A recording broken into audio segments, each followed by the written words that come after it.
Okay, part two of the story. This time, no notes. I'm just going to ad lib and hopefully it's a good story when I'm done. Um, so, I got married way too young. Let's put it that way. I was, I actually forgot. I was 17. Graduated high school at 16. I was 17 when I got married. He was 21. We met in Salt Lake City, Utah. And I guess without making this a negative story, let's just say we were married for 5 years, 5.5 years. And to sum it up, I would say that he was two-faced. He bait and switched me. He said he had the same goals that I had. We were in the same religion. And then, like 2 years into our marriage, he admitted that he was ready to leave that religion, had no spiritual goals, didn't want anything to do with God anymore. And he was actually ready to do all that when he met me. But then he met me and thought he'd give it one more shot. So that was sad because I was lied to right from the get-go. And then the other frustrating part about that marriage was that he was bipolar, which I found out later. And he was also abusive. Not physically, but severely abusive, emotionally, mentally, and in the bedroom. Let's put it that way. So it was a really bad experience for me because I wasn't raised to distrust people. And so I was super naive and just believed every word he said and believed that people were good and had good hearts.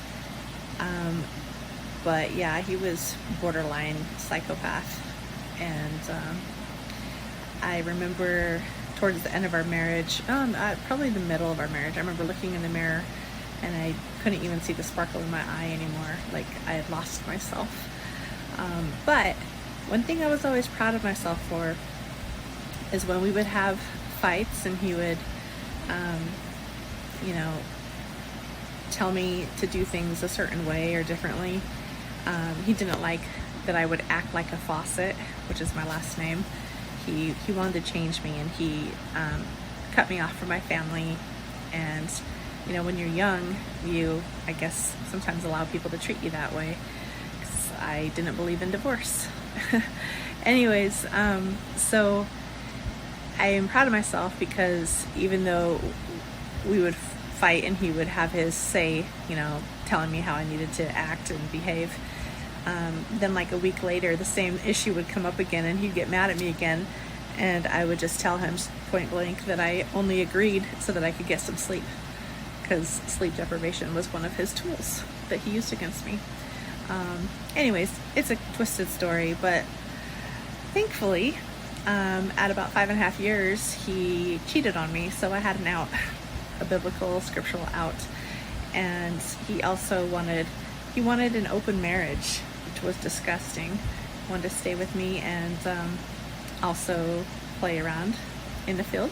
And so between that and then obviously, the scriptural basis to divorce, I took my opportunity and ran. So, yeah, that was 5.5 years of the dark period of my life. But the rest has actually been pretty dang good. So it was in 2003 we got divorced, and I was suddenly single and a 23-year-old unleashed in Los Angeles. And he had messed with my head enough that I didn't know what I believed anymore. Like, I wasn't sure I believed the things that I was raised to believe biblically, because he was literally an apostate. So he had messed with my head, and I just basically didn't want anybody telling me what to do anymore or domineering me. And so I kind of went on an adventure of living my best life. And that included, at the time, young and free and kind of wild, I guess. That meant that I was unleashed in Los Angeles, and I went salsa dancing, and I went to R&B nightclubs. And I rode horses, and I went jet skiing in the ocean on stand-up jet skis, and I lived an active, very fun life. Fun in the physically active and adventurous ways, but not fun in the ways that I experienced what the world is really like. And at the end of, probably another 5.5 years of experimenting and trying to find my way through life, I realized it was kind of empty, and that made me search for to fill that spiritual need again. But I did skip forward a lot, but it's already almost 6 minutes here, so I'm gonna come back and fill in the blanks on my next video.